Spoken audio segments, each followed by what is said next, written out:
Evet, maalesef bakıyoruz ki dünyada erkek egemen yönetimler azalmıyor, artmaya devam ediyor. Yani bu son seçimlerde, Amerika'daki seçimlerde de dünyada bir takım insanlar, hani İngiltere'de bazı değişimler oldu.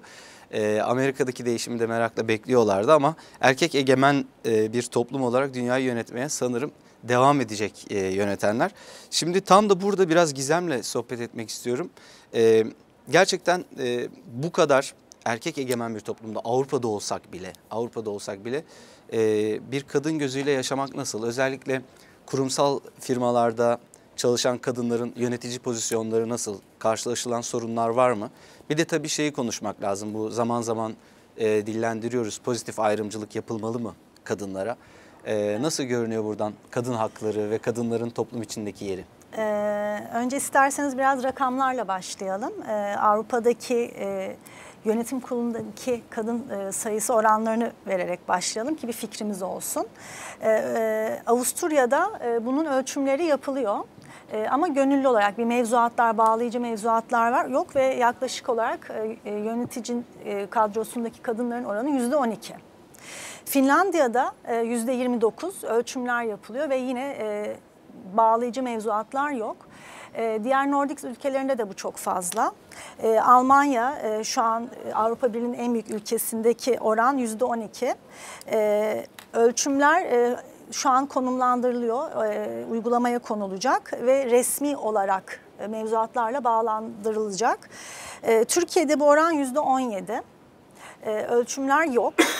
Ama tabii rakamlar, sadece rakamlar hiçbir şey ifade etmiyor. Çünkü bu rakamlar borsada etkin olan firmaların rakamları. Eğer daha küçük ya da şahsi firmaları alırsak eminim bu rakamlar çok değişecektir.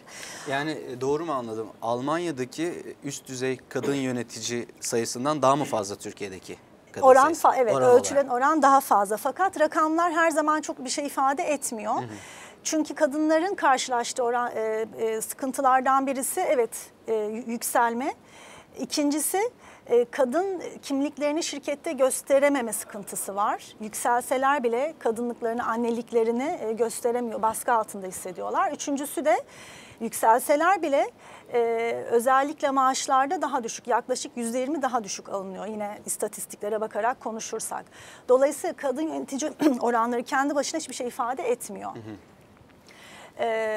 Yine bakarsak kadın yönetici oranlarını genel olarak karşılaşılan sıkıntılardan birisi de kadınlar çok kritik olan işte operasyonda ya da çok daha yükselebileceği pozisyonlarda değil, işte insan kaynakları gibi daha destekleyici yerlerde yönetici olabiliyorlar.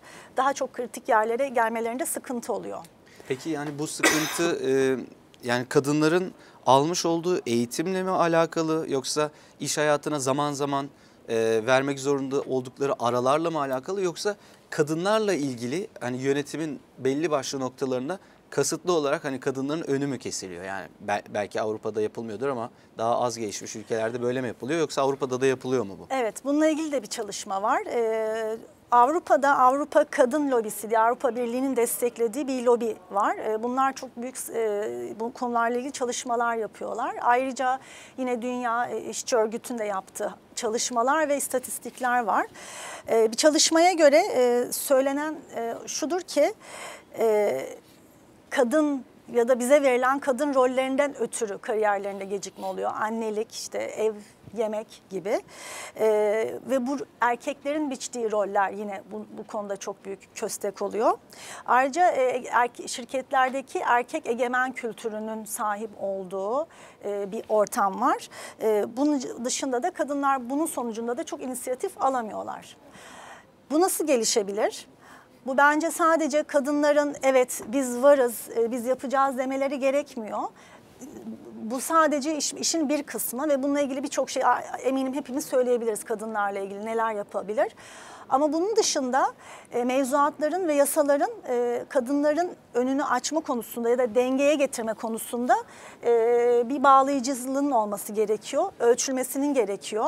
Şirketlerin bu konuda daha cesur olması gerekiyor ve tabii ki bu konuları kadınların değil erkeklerin anlatması gerekiyor. Belki bu masada da bir erkeğin anlatması daha iyi olabilirdi benden ziyade. Mesaj alınmıştır aslında. Evet. Belki bir sonraki programlarda kadınlarla ilgili özel çalışma yapmak lazım. Dolayısıyla pozitif ayrımcılığa gelirsek, evet, bunlar olmadan pozitif ayrımcılık hiçbir sonuç getirmez. Çünkü kadın yine üstünde o baskıyı hissedecekse, kadın gibi davranamayacaksa, erkek rolüne bürünecek ise evet bu pozitif ayrımcılık iyi sonuçlar vermeyecek. Peki sence nasıl? Yani mesela sen de burada kurumsal hayatın içerisindesin uzun yıllardan beri. Mesela bir şirket dese ki bizim işte şu kadar bir kadın kotamız var. Yani üst düzey yöneticilerimizi biz mecburuz ki kadınlardan seçiyoruz. Böyle Evet. bir pozitif ayrımcılık yapıyoruz. Orada olan bir kadın, yani o kotanın farkında olarak orada olan bir kadın kendini nasıl hisseder? Yani ben gerçekten tırnaklarımla buraya kazıyarak geldim.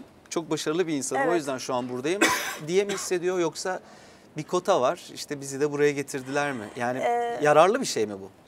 Bence Sence? şirket yeterince profesyonelse ve o kotayı koyuyorsa, çünkü şirketler sonuçta kâra bakıyor. Hiçbir zaman kadınları ayıralım, güzel bir şey yapalım değil.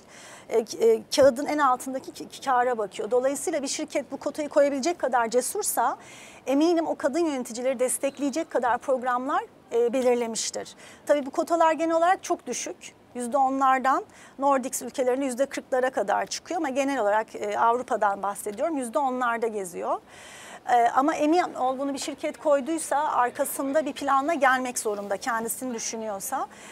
Dediğim gibi ama arkasında program olmadan bu kotayı koyuyorsa ve o kadın kendini geliştiremeyecekse, kendisini kritik roller alamayacaksa başarısız oluyor ve dolayısıyla da aslında evet kadınlar yönetici olmamalı sonucuna gelinmiş oluyor.